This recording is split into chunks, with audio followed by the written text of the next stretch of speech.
I was born into a family that wanted me about as much as they wanted to pay the bills each week. They only looked after me because they had to. I was told that if I wasn't born, things would be better for everyone. Once statements like this start to become common occurrence, you start to feel desensitised to it all, and when I was 16 years old, I ran away from home. I guess I became what was known as a street drifter. I didn't have a home or any money. I just wandered around, sleeping in the warmest places I could find and eating whatever food I came across. The funny thing is, now I look back, I can see that I felt more freedom on those streets than I ever did back home. It was dirty, scummy freedom, but freedom nonetheless. I didn't start breaking the law until I met my friends. They were other kids messed up like me. Each had a story far worse and more miserable than one before it.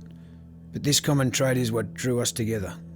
We became a gang, roaming from suburb to suburb with no real rhyme or reason. At first the crimes were nothing major. We stole from supermarkets every now and then and caused some public disruption. These affairs never lasted long because as soon as we smelt the scent of a cop, we'd move on pretty quickly. But one particular night, Tommy, the leader of the group, had scored the first hit we'd had in months. With the sweet poison coursing through our veins and our minds in the sky, we decided we needed money. The poor innocent bastard was coming home from work carrying his black briefcase.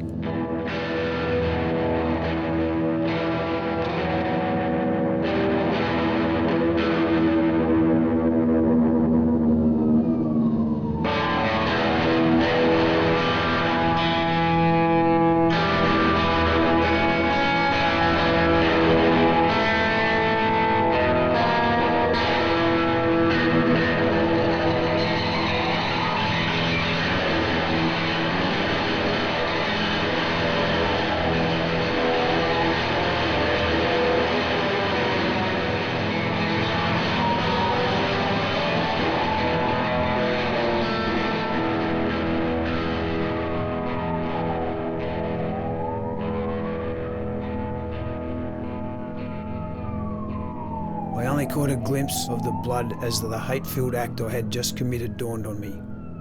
I left that poor man bleeding to death in a dark alleyway.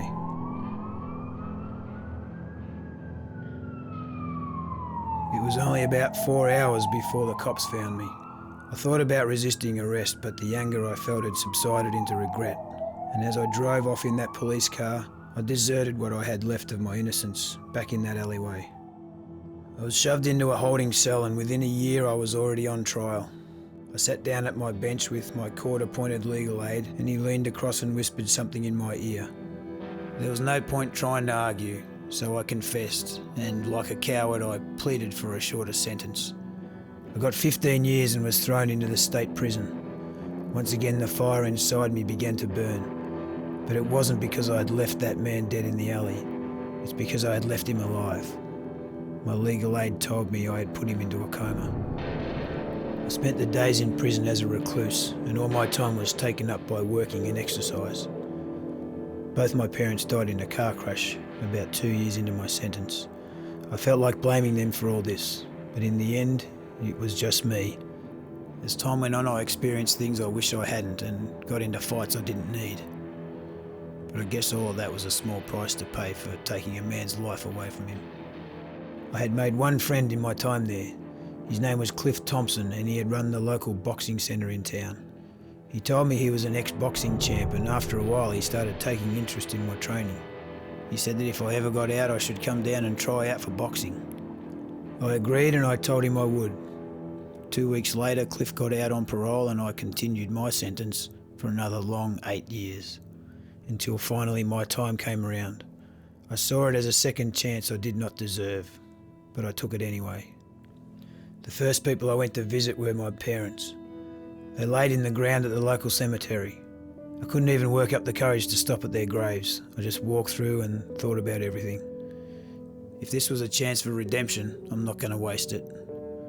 I decided to visit the parents of the man I put into a coma. I knew his last name was Roberts, and so I went through the phone book and tried every house in the area until I found the right one. I guess I should have expected what happened next. Hell, I knew it was going to happen.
I walked off feeling dumb for seeking forgiveness. I thought about trying to visit the hospital, but I knew that would be impossible. Even so, my cowardly self couldn't work up the courage to stand there and look at him lying in that bed. I'm weak. I didn't know what I had left, so I turned to the only place I knew in this town now. I found Cliff's boxing centre and I went inside. This place reminded me of home on the streets. He greeted me and I think it was the only smile I'd seen in a while. Our friendship grew and I started training like I told Cliff I would.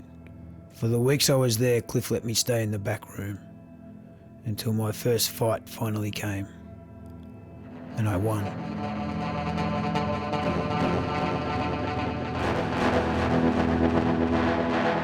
With Cliff becoming my manager, I currently stand as one of the middleweight champions of Australia.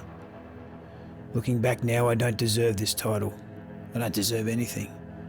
I've accepted I'm a violent, angry man and that forgiveness and redemption don't always come. I think this is something I needed to learn. I haven't moved on. I still feel regret and pain for the poor man I put into hospital. But the forgiveness I seek for that is not something I deserve. A crime is a crime. Boxing is a blessing that allows me to take that anger and let it out with aggression on somebody else. And yes, it might not be right or good, but in this world and in this town, those lines have blurred with wrong and bad. Sometimes things don't change. Sometimes people can't change. But now what I know is, once you realise you're nothing, that's when you can become something.